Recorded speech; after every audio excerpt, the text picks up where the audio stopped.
Vaccine లేని virus bird flu వలస పక్షులతోనే వ్యాధి వ్యాప్తి, ఇది మనుషులకు సోకదు, జీవ భద్రతా చర్యలతో నివారణ. పశు వైద్య నిపుణుల సూచన, గోదావరి జిల్లాల్లో వ్యాప్తిపై ఆందోళన, అప్రమత్తమైన రాష్ట్ర ప్రభుత్వం. సో కోళ్లకు మరణ శాసనం అని చెప్పేసి ఆంధ్రజ్యోతిలో ప్రధాన హెడ్డింగ్గా ఇచ్చారు.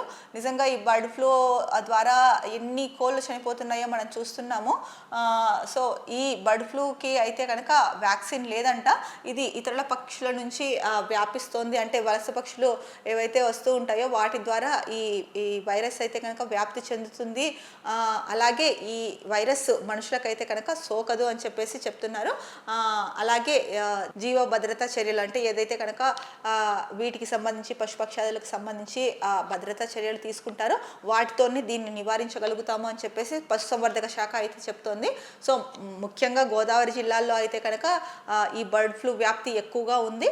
సో ఈ నేపథ్యంలో రాష్ట్ర ప్రభుత్వం అయితే కనుక అప్రమత్తమై ఎప్పటికప్పుడు అంటే ఈ బర్డ్ ఫ్లూ గురించి సమీక్షించడం కానీ, సో ఉమ్మడి గోదావరి జిల్లాల కలెక్టర్లు అయితే కనుక ఈ బర్డ్ ఫ్లూ వైరస్ తీవ్రత ఎక్కడ ఎక్కువ ఉందో దాన్ని ఎప్పటికప్పుడు సమీక్షిస్తూ అవసరమైన చర్యలు అయితే కనుక తీసుకుంటున్నారు. రాష్ట్ర ప్రభుత్వం కూడా దీనిపైన అప్రమత్తంగానే ఉంది అని చెప్పేసి ప్రధానంగా ఇచ్చారు.